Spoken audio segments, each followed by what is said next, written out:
Buenas noches, hermanos, a todos los que nos acompañan en redes. Es un privilegio para mí estar esta noche compartiendo la palabra. Hoy vamos a estudiar un tema que es probablemente de los más, digamos, de los temas que todo cristiano siempre va a tener un momento en su vida en que va a cuestionarse cuál es la voluntad de Dios. Y es un tema que realmente cuando uno empieza a estudiar la palabra se da cuenta que ha sido central en la vida de muchos de los hombres de Dios y en la vida de Jesús. Entonces hoy vamos a estar en Romanos 12, capítulo 12 de la carta del apóstol Pablo a los romanos, que viene siendo ya un capítulo pues ya adelantado, digamos, en la carta. Los primeros 11 capítulos de la carta de Pablo a los romanos son, digamos, doctrinales. Pablo escribe a los romanos, que era una iglesia que él no fundó, y cuando escribe esta carta él no había ido a Roma, no los conoce personalmente. Entonces él empieza presentándose, hace toda una presentación más extensa. Y, digamos, la carta puede verse como más que como una carta, como un mensaje específico de un tema, viene siendo como una exposición o una clase magistral de doctrina pura. Y entonces uno empieza a ver que Pablo empieza inclusive a hacer preguntas, ¿verdad? Y responde, ¿qué diremos? ¿Que andaremos en pecado? No, de ninguna manera. Y él mismo empieza a hacer una disertación. Y a partir del capítulo 12, Pablo viene haciendo una transición a, digamos, ya la parte práctica del día a día del cristiano, ¿verdad? Que es ya la aplicación de esa base teológica que él ya expuso. Entonces, es uno de los libros que a mí más me gusta porque fue el primer libro de la Biblia que estudié y fue digamos, bueno, no es un libro, es una carta, pero fue el instrumento que Dios usó para, digamos, atraerme a los caminos de Dios. Y para mí tiene un valor especial, un valor sentimental esta carta, porque fue ahí cuando verdaderamente para mí vino entendimiento que era el Evangelio y vino digamos, la convicción y la fe en Jesús. Entonces vamos a estudiar todo el capítulo, pero nos vamos a centrar y le vamos a dar mayor profundidad a los dos primeros versículos. Entonces voy a leer estos dos primeros para que nos, digamos, vayamos enfocando en el marco bíblico. Dice: así que, hermanos, os ruego por las misericordias de Dios que presentéis vuestros cuerpos en sacrificio vivo, santo, agradable a Dios, que es vuestro culto racional. No os conforméis a este siglo, sino transformaos por medio de la renovación de vuestro entendimiento, para que comprobéis cuál sea la buena voluntad de Dios, agradable y perfecta. Digo pues, por la gracia que me es dada, a cada cual que está entre vosotros, que no tenga más alto concepto de sí que el que debe tener, sino que piense de sí con cordura, conforme a la medida de fe que Dios repartió a cada uno. Entonces, bueno, el primer versículo vemos que empieza Pablo con un así que, ¿verdad? O en algunas versiones dice por eso, o un por tanto. Eso es importante cuando analizamos este capítulo, porque eso nos da una idea de que él viene a hacer aquí una transición y él va a sentar todo lo que sigue con base en eso que él ya expuso, ¿verdad? Entonces, ese así que es fundamental saber que a la hora que vamos a estudiar esto sí tenemos que leer todo el libro, ¿verdad? O sea, hay que leerse la carta completa, porque sabemos que Pablo no la escribió con capítulos y versículos, ¿verdad? Entonces la línea, digamos, viene desde antes, y él dice: así que, hermanos, os ruego por las misericordias de Dios que presentéis vuestros cuerpos en sacrificio vivo. Entonces lo primero que aquí vemos es que Pablo hace un ruego, una súplica, que es una petición al pueblo, digamos, que tiene un peso mayor a una simple, digamos, solicitud. Entonces Pablo dice por las misericordias de Dios, ¿verdad? Antes de eso, en los primeros 11 capítulos, uno empieza a ver que él habla de cuáles son las misericordias de Dios para con nosotros, ¿verdad? Él ha venido sentando la base y ha venido diciendo, bueno, ustedes, antes nosotros estábamos muertos, todos éramos pecadores, ¿verdad? Ninguno podía ser salvo, ¿verdad? O sea, ninguno podía propiciarse la salvación, y es Dios por su amor que envía a su Hijo, ¿verdad? Para que nos dé la salvación. Y ahí empieza él a trabajar sobre lo que significa, digamos, este tema. Entonces Pablo dice algo muy interesante, y es: presentéis vuestros cuerpos en sacrificio vivo, ¿verdad? Sabemos que en el antiguo pacto ellos, y era muy, digamos, muy conocido para la iglesia primitiva, el tema de los sacrificios, que eran ofrendas que ellos presentaban como expiación o como homenaje a Dios, ¿verdad? Pero ahora Pablo viene y dice, y introduce, digamos, un nuevo concepto de sacrificio, ¿verdad? O sea, él ya no es un sacrificio de expiación, ¿verdad?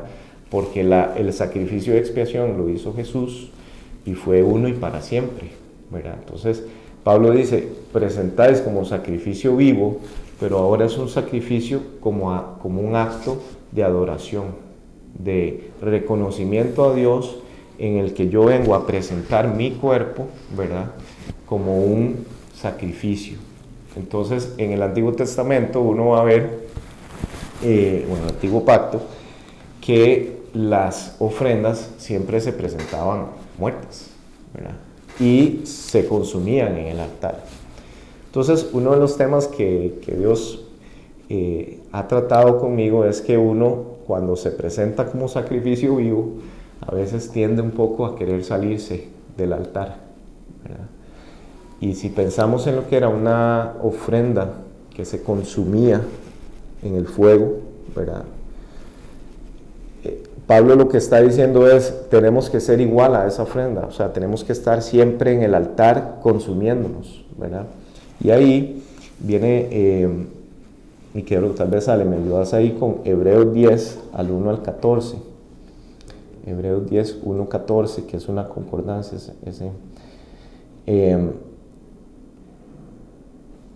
Ahí tenemos que también recordar que el concepto bíblico, ¿verdad?, de nuestro ser, es que somos seres tripartitos, ¿verdad?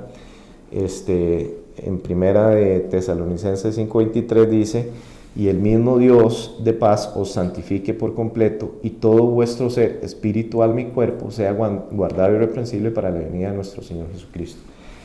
De ahí partimos nosotros sobre la base bíblica para entender que nosotros tenemos un cuerpo, un espíritu y un alma, ¿verdad? Y Pablo lo que dice es presente su cuerpo, todo su ser. ¿Qué significa esto? Bueno, presentar mi mente, mi cabeza, cuáles son los pensamientos que yo estoy teniendo, cuáles son las fuentes de mi racional, de mi pensamiento, qué estoy leyendo, qué estoy meditando, cuáles son los pensamientos que están viniendo a mí y cuáles son los que yo estoy aceptando como ciertos o cuáles no, ¿verdad? Tengo que presentar también mis ojos, qué es lo que yo veo, qué es lo que mis ojos están permitiendo entrar, ¿verdad? O en qué estoy enfocando mi mirada, tal vez, ¿verdad? Si no la tengo enfocada en la palabra de Dios, puede ser que mis ojos estén, ¿verdad?, estén queriendo salirse del altar, ¿verdad? Y naturalmente todo nuestro ser muchas veces va a querer tirarse al mundo, ¿verdad? Entonces, todo, nuestra boca, nuestros oídos, ¿qué estamos oyendo? Cuando alguien viene, tal vez el ejemplo más sencillo es el chisme o estar oyendo murmuración. A veces es mejor, digamos, nosotros tener un poco de sabiduría y decir, hey, y apartarse, ¿verdad? Porque a veces uno oye y después opina.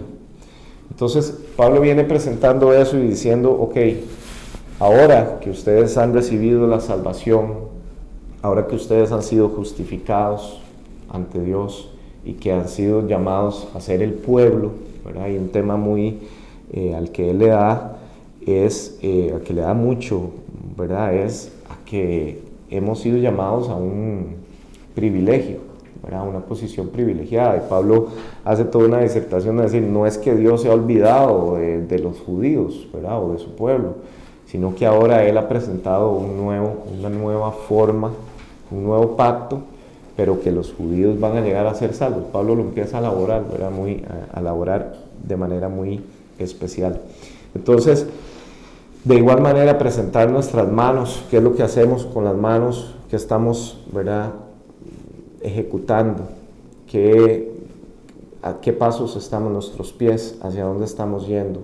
Cada una de nuestras partes de nuestro cuerpo, si uno se pone a meditar en esto y decir, ok, me voy a presentar como un sacrificio vivo. Y Pablo usa la palabra sacrificio porque verdaderamente nuestra naturaleza, nuestra carne va a contender con el Espíritu, ¿verdad? Cuando uno viene y Pablo empieza diciendo, así que, o sea, que así que usted tiene todo el conocimiento de la misericordia que Dios te ha dado y de la gracia, porque ocupamos ambas, ¿verdad? Necesitamos tener la gracia, que es recibir eso que hemos tenido sin merecerlo, ¿verdad? Pero también una misericordia, porque el proceso de santificación, ¿verdad?, inicia cuando depositamos y aceptamos nuestra fe en Jesús, ¿verdad?, cuando lo reconocemos como nuestro Señor. Pero a partir de ahí no es algo que sucede instantáneamente, sino que empezamos un proceso de santificación. A mí me gusta ver el tema de la salvación como un proceso. Y yo lo veo como decir, yo veo que yo en algún momento estuve como un náufrago en el medio del océano, en medio de tormenta, sin esperanza. Y cuando Dios vino a mí fue como que me llegó primero un pequeño tronco, ¿verdad? Y me empezó a llevar a aguas más calmadas, a un poco de reposo. Pude reposar un poco mi cabeza, pero aún no estoy salvo. O sea, aún me falta para llegar. Aún no hay nadie alrededor, o sea, aún me puede atacar un tiburón, me puede comer un cocodrilo, aún tengo hambre, aún tengo sed. Y conforme voy avanzando en el tiempo, ya Dios, de pronto veo por allá un barco, ¿verdad? Y empiezo a vivir un proceso de santidad, de espera y a caminar, y Dios te va llevando a una salvación que va a ser perfeccionada hasta que el día en que vuelva Jesús o hasta el día que Dios pues nos llame a su presencia. Entonces, la salvación, digamos, yo la veo como que es un proceso que ya inició, pero no ha terminado, ¿sí? O sea, usted tiene que seguir en pos de llegar a esa meta que habla Pablo, ¿verdad? Que él en sus cartas él llama perseverar, porque no es solo que ya me agarré de ese tronco y me quedé dormido. No, yo tengo que seguir expectante, tengo que seguirle creyendo. Porque si yo me quedo dormido, voy a soltar los brazos y me voy a ahogar. Me voy a ahogar. Entonces, muchas veces Pablo lo que está hablando aquí es que este sacrificio vivo implica sometimiento y obediencia. Y eso, digamos que el primer paso para poder conocer la voluntad de Dios. O sea, si queremos llegar a empezar a conocer cuál es la voluntad de Dios para nuestra vida, nuestro primer paso, habiendo recibido toda la base doctrinal y habiendo entendido lo que significó el sacrificio de Jesús, es presentarnos ante Él y decir, ok, me presento, Padre, y voy a empezar a caminar. Y entonces Dios va a empezar a trabajar y va a empezar a decir, hey, ¿cuánto tiempo está dedicando usted a la semana a ver Netflix? Y no quiero, digamos, satanizar nada, es un ejemplo. ¿Cuánto tiempo vas a dedicar a ver? Tal vez antes gastaba mucho tiempo viendo deportes. A mí me pasaba que me gustaba mucho eso, ver fútbol, ver básquet, y hay demasiadas cosas.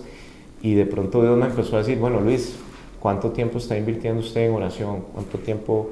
Y entonces ya de pronto lo que yo veía me chocaba, tenía una sensibilidad. Yo empecé a decir, tal vez esto no me está haciendo bien, no me está alimentando.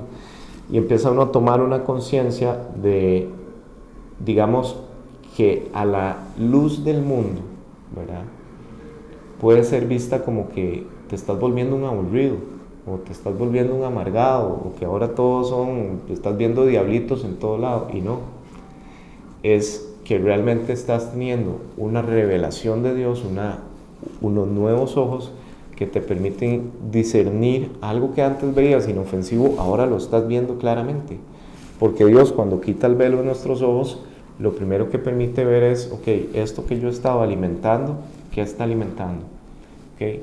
Está alimentando, ¿verdad? Como la historia de los dos leones. No sé si la han escuchado, pero es, ¿cuál león estoy alimentando? ¿León de la carne? O sea, si yo no leo la palabra, si no busco de Dios en oración, ¿qué alimento? Si solo veo películas, digamos, de violencia, o en las que, digamos, te empiezan a influenciar o a vender, digamos, ciertas ideas. ¿Qué estoy alimentando? Empiezo a alimentar mi carne, ¿cierto? Empiezo a ver una serie que tal vez es basada en el dinero y el sexo y el estatus social. Y entonces de pronto eso empieza sutilmente a permear mi perspectiva y mi visión. Y por eso él dice en el segundo versículo, no os conforméis a este siglo, sino transformaos por medio de la renovación de vuestro entendimiento, para que comprobéis cuál sea la buena voluntad de Dios, agradable y perfecta. Entonces, claro, Pablo viene diciendo, ok, primero usted tiene que aceptar, someterse en obediencia. Y quiero ir, Ale, que tal vez leamos Hebreos 10, del 1 al 14. Hebreos 10. Porque la ley, teniendo la sombra de los bienes venideros, no la imagen misma de las cosas, nunca puede, por los mismos sacrificios que se ofrecen continuamente cada año, hacer perfectos a los que se acercan. De otra manera cesarían de ofrecerse, pues los que tributan este culto, limpios una vez, no tendrían ya más conciencia de pecado. Pero en estos sacrificios cada año se hace memoria de los pecados, porque la sangre de los toros y de los machos cabríos no puede quitar los pecados. Por lo cual, entrando en el mundo, dice, sacrificio y ofrenda no quisiste, mas me preparaste cuerpo. Holocaustos y expiaciones por el pecado no te agradaron. Entonces dije, he aquí vengo, oh Dios, para hacer tu voluntad, como en el rollo del libro está escrito de mí, diciendo primero, sacrificio y ofrenda y holocaustos y expiaciones por el pecado no quisiste, ni te agradaron, las cuales cosas se ofrecen según la ley. Y diciendo luego, he aquí que vengo, oh Dios, para hacer tu voluntad, quítalo primero, para establecer esto último. En esa voluntad somos santificados mediante la ofrenda del cuerpo de Jesucristo, hecha una vez para siempre. Amén. Esta palabra está haciendo referencia a Jesús, ¿verdad? Y es muy interesante ver cómo en esa palabra Jesús dice cómo Él encuentra cuál es la voluntad de Dios en los rollos para su vida, ¿verdad? O sea, el mismo Jesús que se despojó de su gloria y vino estudiando la palabra, Él encuentra cuál es la voluntad de Dios para su vida. Y eso, digamos, para nosotros es un punto de referencia importante, porque la voluntad de Dios muchas veces uno puede llegar a comprobarla, ¿verdad? La palabra usa la palabra comprobar, que viene siendo como confirmar, ¿verdad? La veracidad, la existencia de la voluntad de Dios. Pero además dice es perfecta y agradable.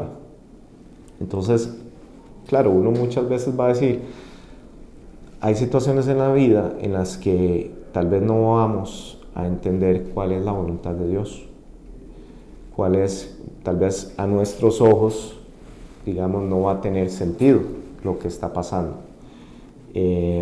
Imagínense, digamos, pensando en los 12 discípulos de Jesús, cuando Él les dice y les da esta revelación de cuál es la voluntad de Dios para su vida, ¿verdad? Y les dice que Él va a morir. O sea, ¿qué qué contrasentido pudo haber sido para ellos. O sea, qué difícil aceptar eso y entenderlo. Y uno puede buscar, hay mucho material de testimonios de cristianos que cuesta entender un poco la voluntad de Dios. Hace poco salió uno de un joven misionero que fue a una isla una de las islas más remotas cerca de India, y lo mataron, ¿verdad?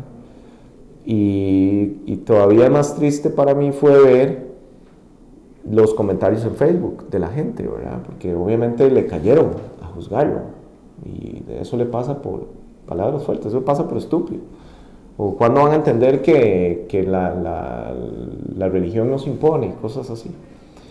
Entonces, para nosotros como pueblo, ¿verdad?, tenemos que ir creciendo en el espíritu y madurar y entender que muchas veces Dios nos va a revelar cuál es la voluntad para nuestra vida, pero no necesariamente nosotros la vamos a poder entender, o tal vez vamos a tener que vivir un proceso para poderla asimilar y aceptar, ¿verdad? Y eso, pues, ha sido, digamos, uno de los temas que Dios me ha puesto más en el corazón, ¿verdad? Que conocer la voluntad de Dios es un proceso continuo. Conforme vamos a ir leyendo la palabra, Él te va a ir diciendo, bueno, por este camino, Diego, es que quiero que vayas caminando. Y a veces en ese camino usted va a decir, todo lo que estoy viendo no tiene sentido, digamos, no tiene lógica, no es lo que yo espero, no es lo que yo creí que iba a ser cristiano, ¿verdad? Pero al fin, digamos, la palabra dice que la voluntad de Él es agradable y es perfecta. Entonces, imagínate, por ejemplo, en Pablo, en Santiago, en Juan, bueno, con excepción de Juan, todos tuvieron muertes feas, si se puede, digamos, a nuestros ojos humanos, ¿verdad? O sea, todos tuvieron un final que a nuestros ojos fueron, digamos, tristes, ¿verdad? Pero cuando uno empieza a leer la palabra, uno ve que en sus muertes ellos habían llegado a tener tal relación con Dios, que habían llegado a entender que su vida, ¿verdad?, era un sacrificio, que ese sacrificio, ¿verdad?, esa entrega valía la pena y tuvo un propósito, ¿verdad?, dentro del plan de Dios.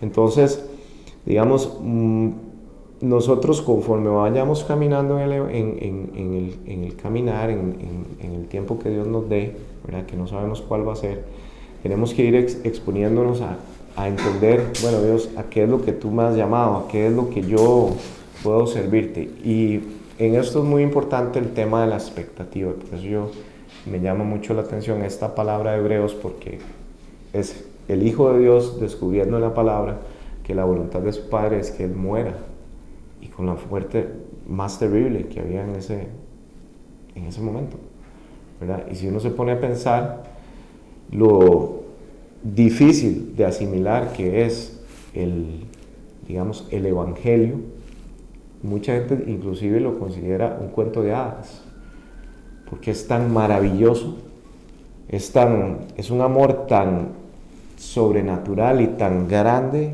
que para mucha gente racionalmente no comprenden, no lo pueden, digamos, asimilar, ¿verdad? Y eso tiene que venir el Espíritu Santo y abrir el entendimiento y asimilarlo y recibirlo, porque a veces aceptar ese amor es difícil. Entonces, Pablo dice que para poder comprobar cuál es la voluntad de Dios, tenemos que presentarnos como un sacrificio vivo, es decir, que tenemos que empezar a hacer un cambio en nuestras vidas y empezar a tener sensibilidad y presentarnos, pero además tenemos que empezar a transformar o a renovar nuestro entendimiento, ¿verdad? Entonces, ¿cómo renuevo yo mi mente? ¿Cómo empiezo yo a decir, bueno, ok, el Diego antes de Cristo, ¿cuáles eran sus expectativas? ¿Cuáles eran tus metas? ¿Cuáles eran las cosas que te daban felicidad? ¿Cuáles son las cosas que me llenaban? Y conforme vos vas leyendo la palabra y vas creciendo en el Evangelio, vas a descubrir que tal vez lo que antes te daba gozo, ya no. Lo que antes a usted le parecía atractivo, ya de pronto no. De pronto dejamos las tinieblas y empezamos a vivir en la luz. Entonces, todo lo que era de las tinieblas, uno empieza a decir, no, ya eso ya no va conmigo, ¿verdad? Empezamos a transformar, y en medio de esa renovación de la mente, donde yo empiezo a decir, bueno, ok, empiezo a formar una nueva identidad en Cristo, y empiezo a transformar mi visión, y entiendo que yo ya no vivo, como dicen Gálatas 2:20, ya no vivo yo, sino Cristo en mí, ¿verdad? Y que todo lo que vivo, lo vivo para gloria del Hijo de Dios. Y empiezo a vivir eso como una realidad en mi vida, y que ya eso, digamos, algo que al inicio era muy abstracto y como un poco complejo de asimilar, y cómo es esto de que ya yo, ¿verdad? No, ya no es un tema de religiosidad, ¿verdad? No es un tema de vivir ahí una vida de restricciones, ¿no? Todo lo contrario, más bien uno empieza a ser libre, y uno tiene una libertad de muchas cosas que antes lo agobiaban, que antes tal vez estabas cautivo. Y cuando yo vine al Evangelio, parte de lo que Dios empezó a poner en mí fue que su voluntad para mi vida era totalmente distinta a la que yo, digamos, había tratado de alcanzar, ¿verdad? Y dentro de esa lucha que yo tuve en mis fuerzas, en mi carne, yo tuve vicios, ¿verdad? Tuve situaciones en las que llegué a un punto en el decir, bueno, lo he hecho todo bien, humanamente hablando, en los términos del mundo, y no estoy satisfecho. Me siento triste, siento que no he llegado al éxito. Y cuando lograba algo que había tal vez anhelado, no me satisfacía. Entonces yo decía, bueno, llegó un punto que decía, bueno, tengo todo, pero no tengo nada, ¿verdad? O siempre hay algo que no está bien. Pero cuando vine a Cristo y me empecé a renovar mi mente y empecé a comprender que no, que en Cristo tengo todo, ¿verdad? Y Él viene a completarlo todo en uno, ¿verdad? Entonces, ¿cuál es la voluntad de Dios resumida digamos, en un párrafo, en una línea? Formar a Cristo en uno, ¿verdad? O sea, que nosotros seamos santificados, y lo vamos a ver aquí en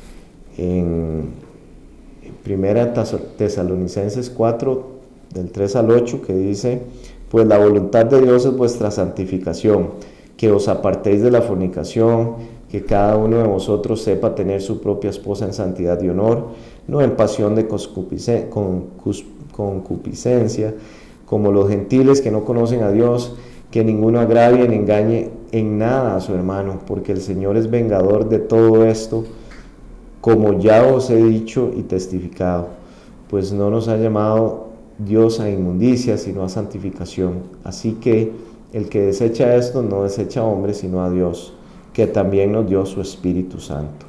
También lo vemos en Primera de Tesalonicenses 5:18.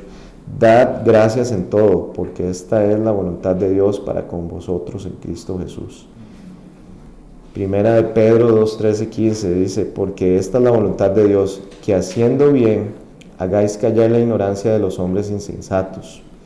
Primera de Pedro 3:17, porque mejor es que padezcáis haciendo el bien, si la voluntad de Dios así lo quiere, que haciendo el mal.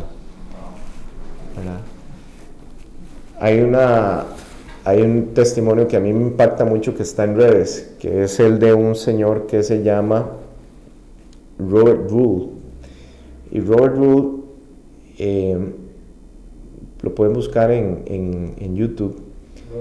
Rule, como en realidad el que es famoso fue el homicida que mató a su hija, que fue ha sido quizá uno de los asesinos en serie más brutales de Estados Unidos, que se le conocía como el asesino de Green River. Y creo que esto fue como en el 2013, era apellido, creo que aquí lo tengo, Gary Ridgway, se llamaba este asesino en serie. Él mató como a 49 digamos, mujeres, digamos, que él encontraba en la calle, las secuestraba y las asesinaba brutalmente. Y él, en determinado momento, bueno, se logró comprobar que tal vez fueron más, pero él aceptó 49 para que no le dieran la pena de muerte. Y entonces, en el video que hay en redes sociales, es cuando a él le dan la sentencia de cadena perpetua, ¿verdad? Él ha venido diciendo que él no se acuerda de las víctimas, que para él no eran nada, que él no, ¿verdad? Pero él, para que no lo maten, dice: yo acepto cooperar, y él empieza a decir: bueno, vayan a buscar en tal parque, o en tal río, o en tal lado, y ahí ellos empiezan a encontrar los cuerpos. Y entonces en ese juicio van los familiares de las personas que, digamos, él mató. Y entonces uno empieza a ver, digamos, cómo todo el mundo lo odia, ¿verdad? Y empieza la gente a decirle, una señora le dice: yo lo que espero es que usted se vaya al infierno, porque ahí es donde usted pertenece. Y otra persona dice: usted merece morir como un perro y de la forma más dolorosa posible. Y son palabras fuertes, es gente que claramente él está sufriendo un luto muy terrible, ¿verdad? Y que ha venido en un proceso, y que una le dice: usted ha manifestado que ni siquiera sabe quiénes eran. O sea, para mí era mi mamá, ¿verdad?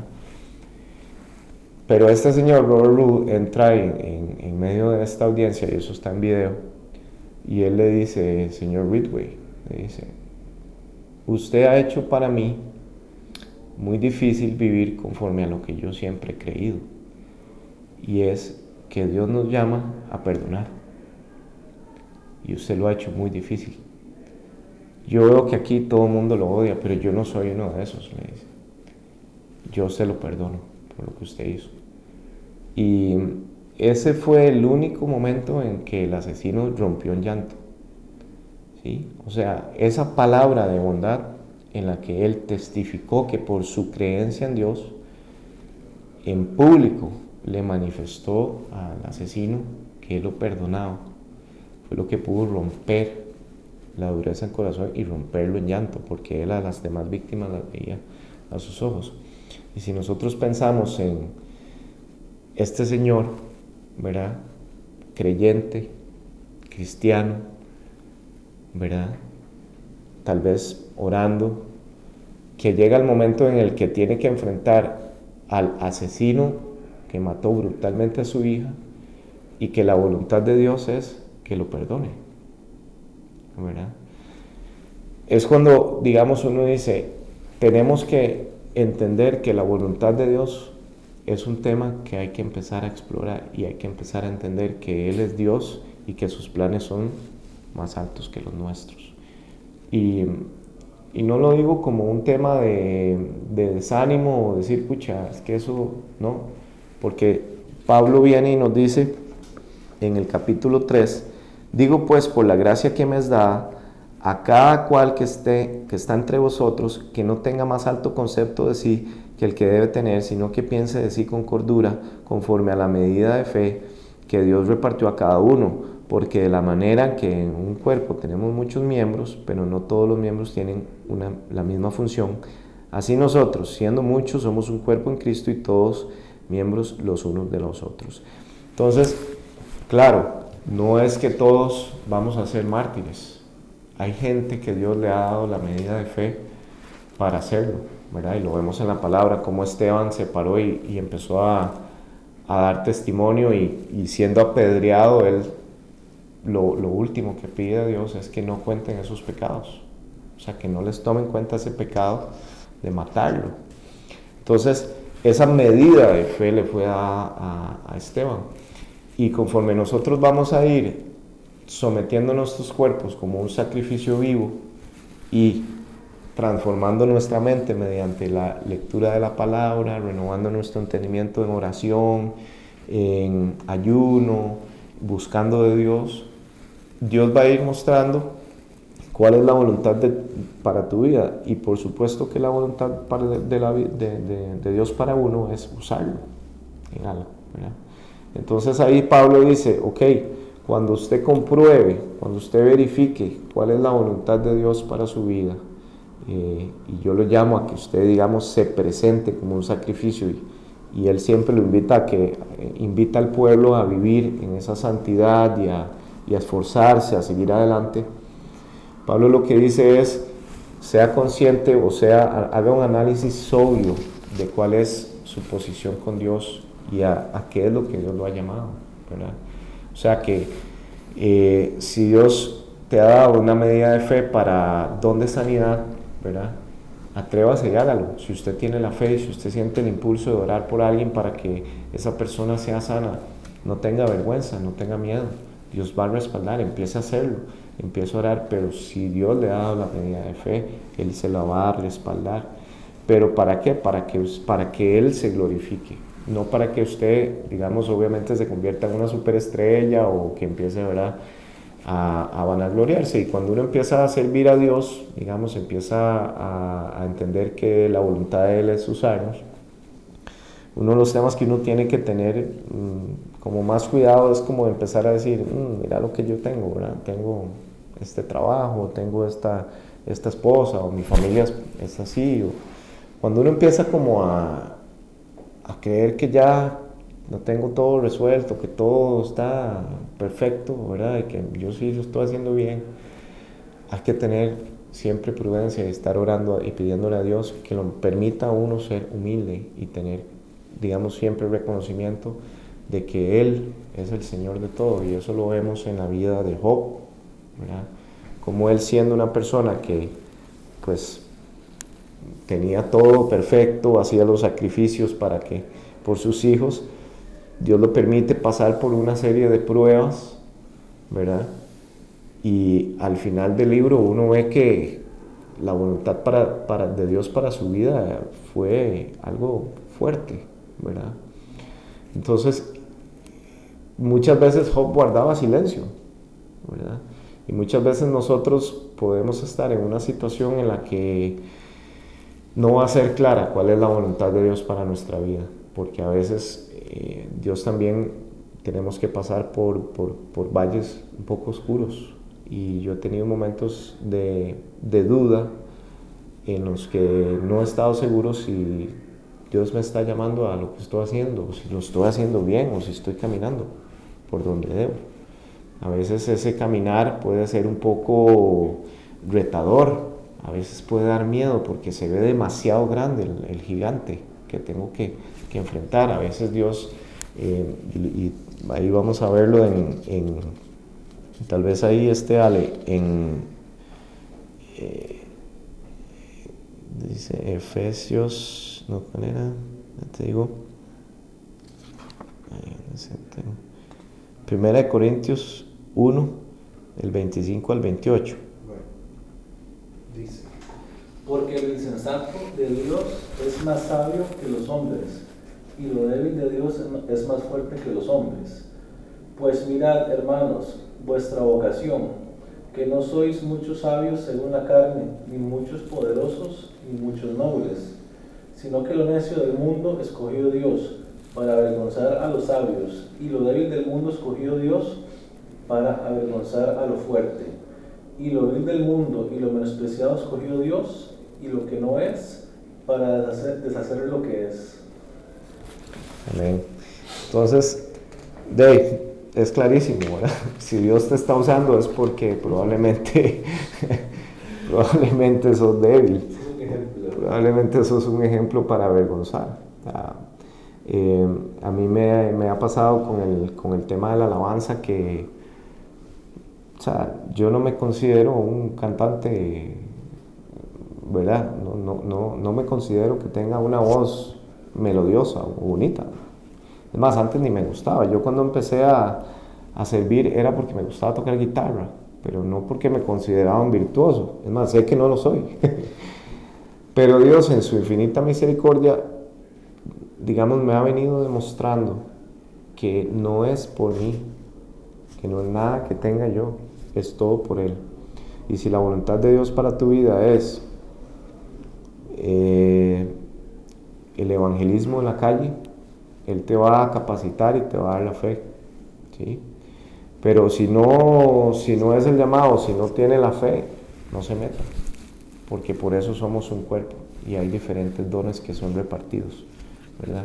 Pero también, Dios también a veces lo saca a uno de la zona de confort y lo va a poner a esforzarse, a buscar, a trabajar. Y si nosotros nos disponemos, como dice Pablo, vamos a encontrar cuál es su buena voluntad, agradable y perfecta para nuestra vida.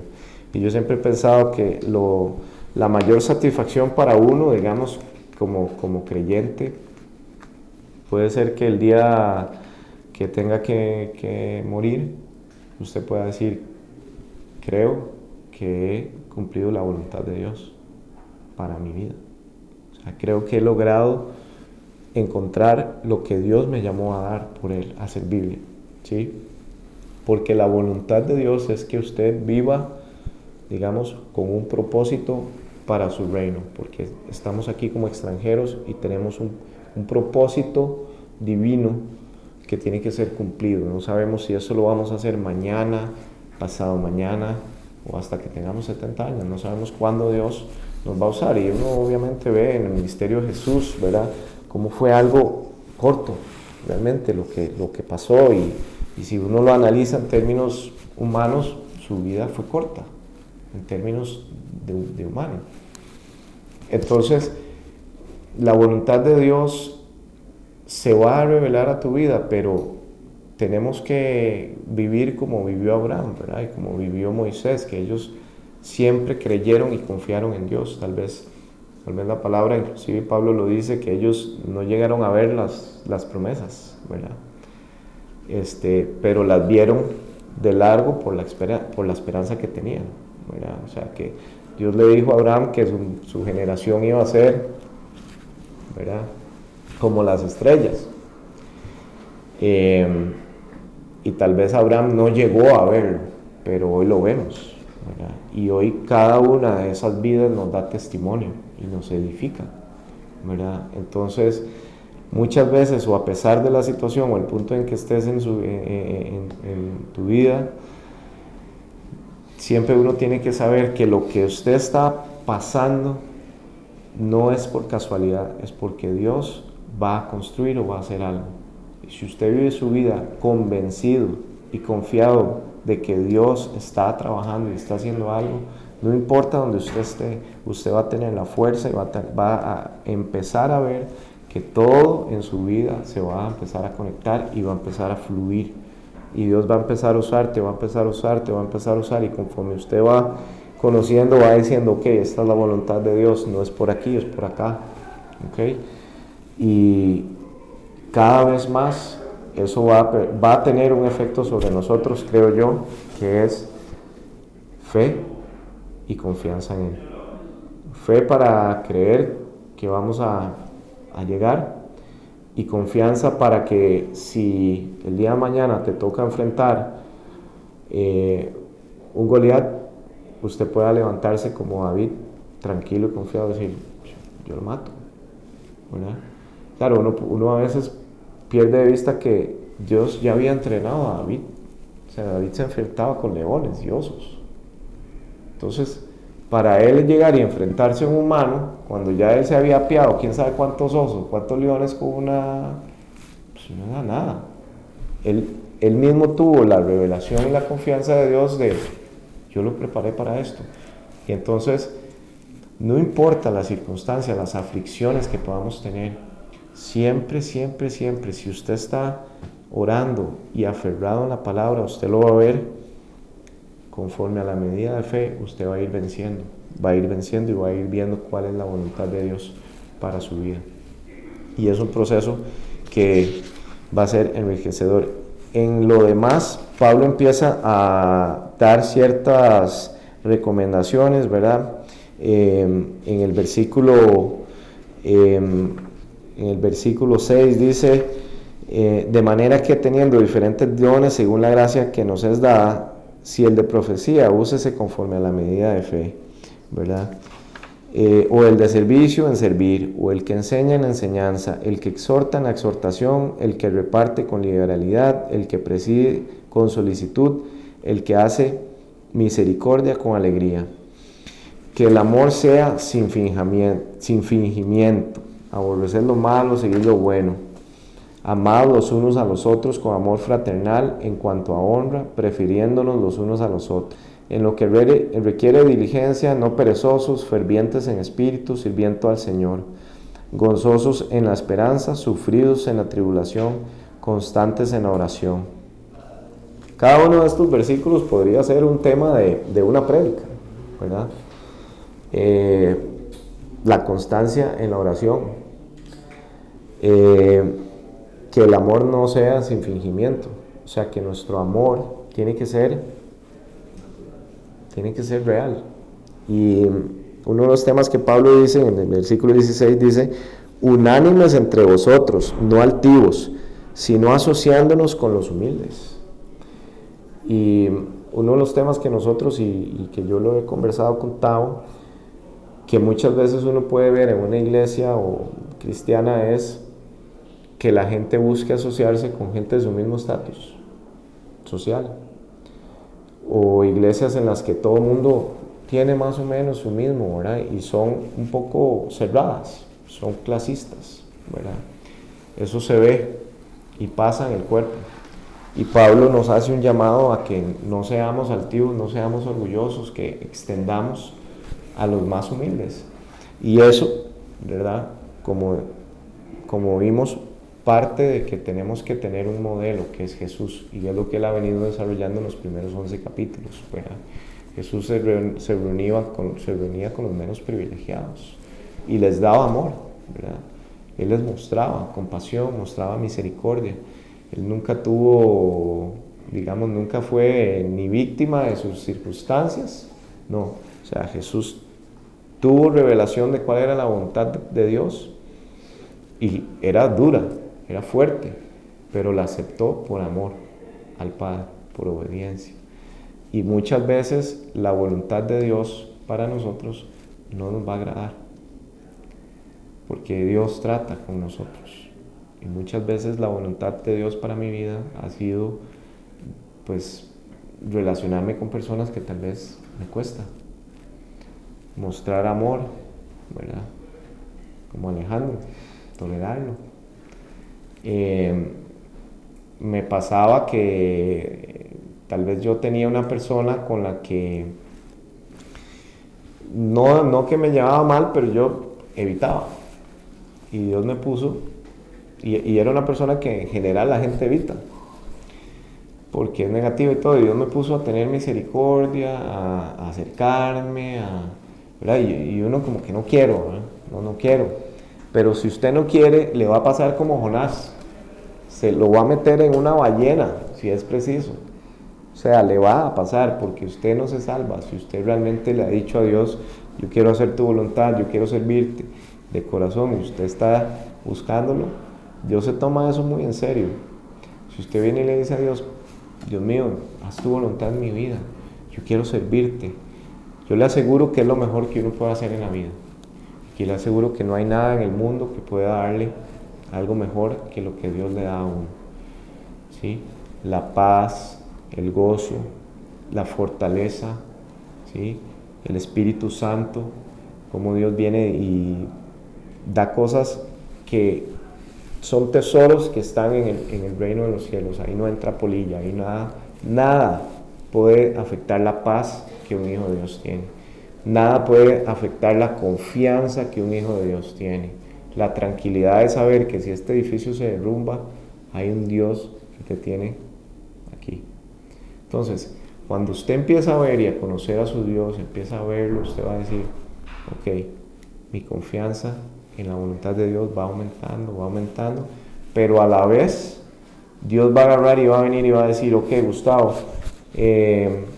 a usted como que le cuesta, ¿verdad? Este tipo de gente, vamos a empezar a trabajar, ok, Gustavo, usted quería ser evangelista, va a ser pastor,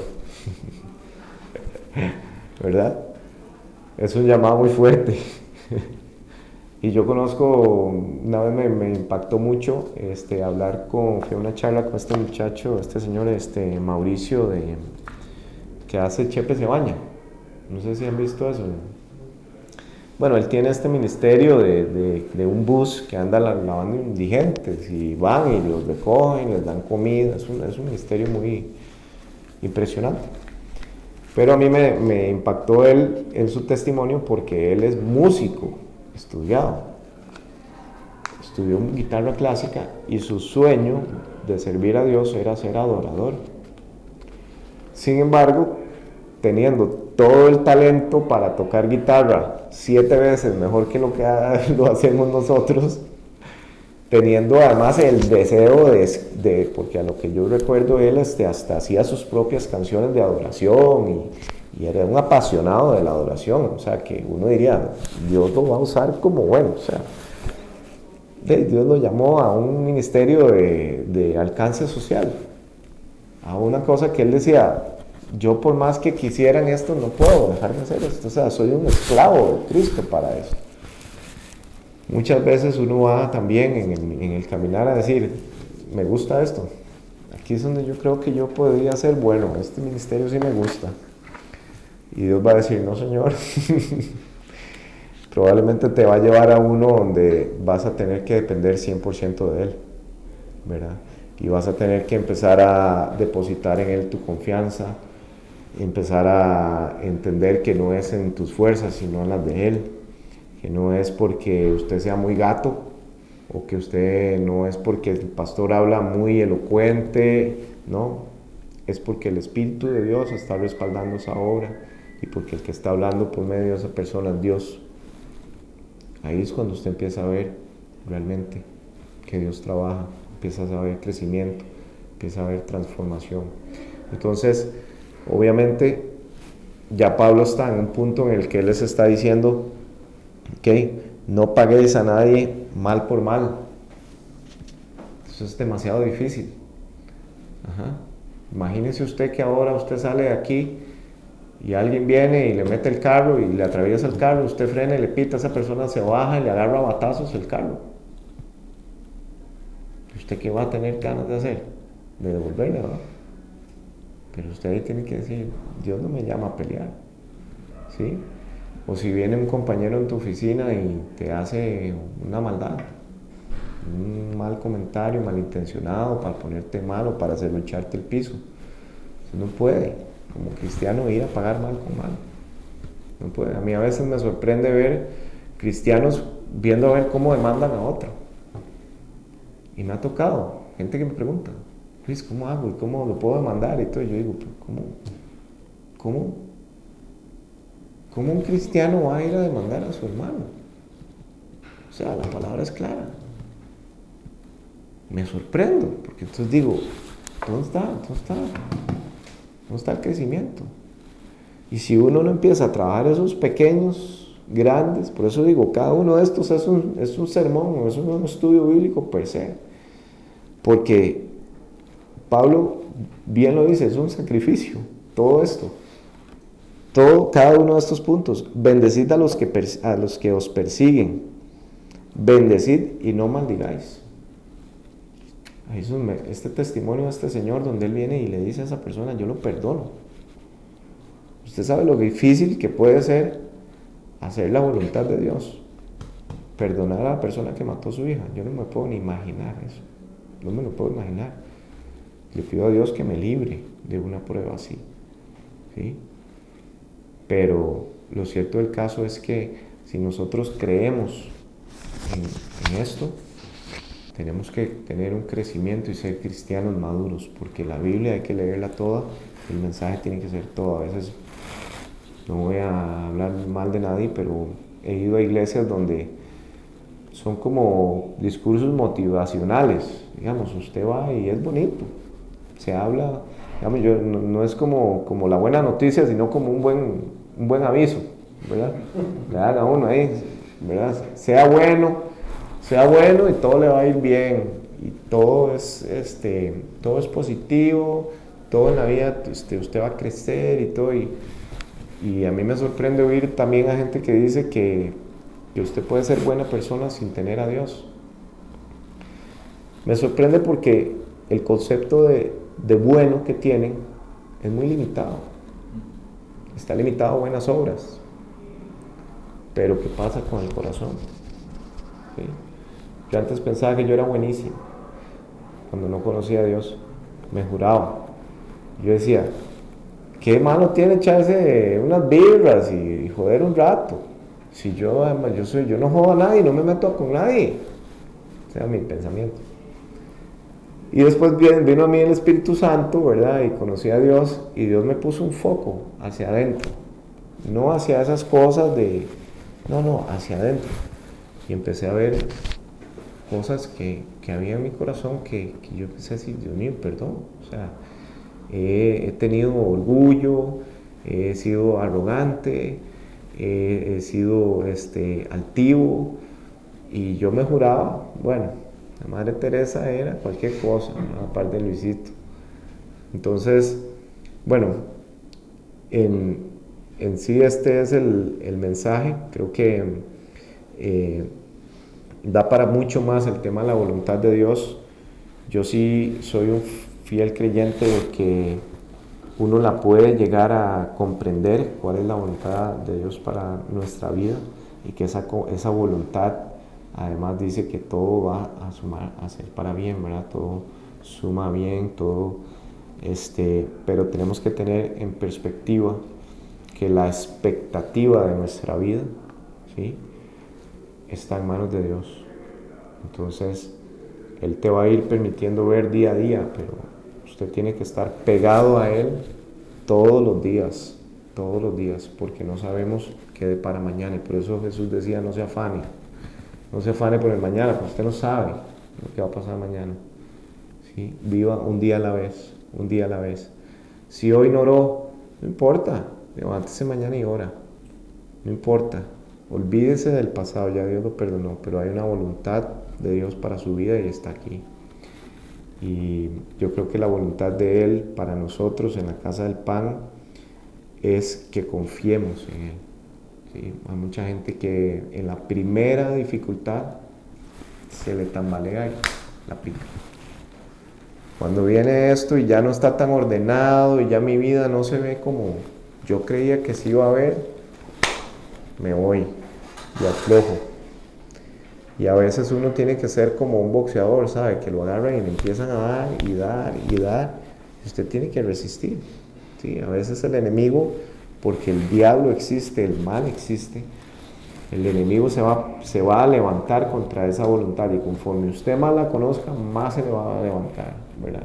Entonces es importante también no solo conocer la voluntad de Dios, sino pedirle a Dios que te revele cuáles son los enemigos que pueden impedir o que van a venir en contra tuya para que esa voluntad en tu vida se realice, o que me están impidiendo yo conocer cuál es la voluntad de Dios para mi vida, ¿verdad? Si yo puedo identificar los enemigos, voy a poder avanzar, voy a poder crecer y voy a poder cumplir la misión o el llamado para la que Dios nos hizo, para que podamos el día de mañana llegar al cielo y decir, misión cumplida, ¿sí? Entonces, bueno, gracias a Dios por esta noche y oramos. Amado Padre, un día más te damos gracias, Señor, por este tiempo de reflexión en tu palabra. Te damos gracias, Señor, por el crecimiento, Señor, que estás trayendo, Dios. Padre, nada de lo que aquí hacemos, Señor, es por nuestro entendimiento, por nuestro conocimiento, sino por tu Santo Espíritu.